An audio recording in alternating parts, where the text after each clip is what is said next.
চট্টগ্রাম রপ্তানি প্রক্রিয়াকরণ অঞ্চল সিপিজেড এলাকার কারখানায় লাগা আগুন প্রায় 17.5 ঘণ্টা পর নিয়ন্ত্রণে এসেছে। আজ শুক্রবার সকাল 7টা 25 আগুন নিয়ন্ত্রণে আনে ফায়ার সার্ভিস। আগের দিন গতকাল বৃহস্পতিবার বেলা 2টায় সিপিজেডের 7তলা কারখানা ভবনটিতে আগুন লাগে। সকাল 8টার দিকে ফায়ার সার্ভিসের বিভাগীয় নিয়ন্ত্রণ কক্ষ জানায়, আগুন নিয়ন্ত্রণে এসেছে। আগুন নেভানোর জন্য ফায়ার সার্ভিসের 17টি ইউনিট কাজ করেছে। ইউনিটগুলো এখনো ঘটনাস্থলে রয়েছে। গতকাল বেলা 2টার দিকে ইপিজেড এলাকার Adams caps and textile limited ও জিহং মেডিকেল কোম্পানির গুদামে আগুন লাগে। অ্যাডামস তোয়ালে, ক্যাপ এবং জিহং মেডিকেল সার্জিক্যাল গাউন তৈরির কারখানা। কারখানা ভবনটি 7তলার। দুটি কারখানার গুদামই 7তলায়, যেখান থেকে আগুনের সূত্রপাত। পরে আগুন ছড়িয়ে পড়ে 7তলার পুরো ভবনটিতেই। থেমে থেমে কারখানাটির ভেতরে ছ্যাঁক আকারে বিস্ফোরণের শব্দ শোনা যায় রাতে। আগুনের তাপের কারণে ফায়ার সার্ভিসের সদস্যরা কাছে যেতে পারছিলেন না। দূর থেকে এক পাশে পানি দিয়ে আগুন নেভানোর চেষ্টা করেন তাঁরা। এর মধ্যে আগুন পাশের একটি 3তলা ভবনেও আগুন ছড়িয়ে পড়েছিল।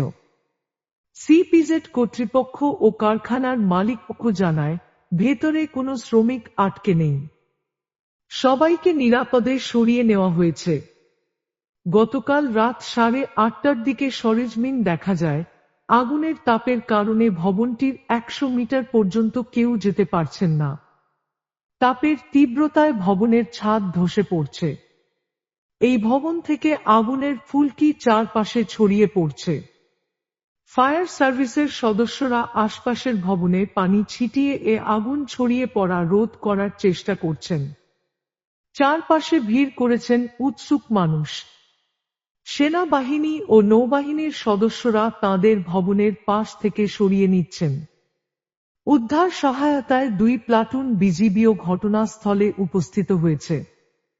ফায়ার সার্ভিসের সহকারী পরিচালক আনোয়ার হোসেন গতকাল রাতে জানান, আগুনের তাপের কারণে কারখানাটির কাছে যাওয়া যাচ্ছিল না।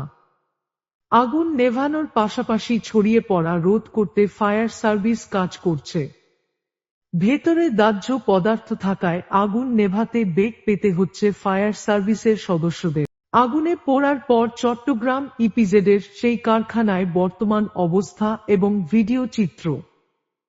চট্টগ্রাম রপ্তানি প্রক্রিয়াকরণ অঞ্চলে সিপিজেড এলাকায় আগুন লাগা 7তলা ভবনটির অগ্নি নিরাপত্তা সনদ ছিল না বলে জানিয়েছে ফায়ার সার্ভিস।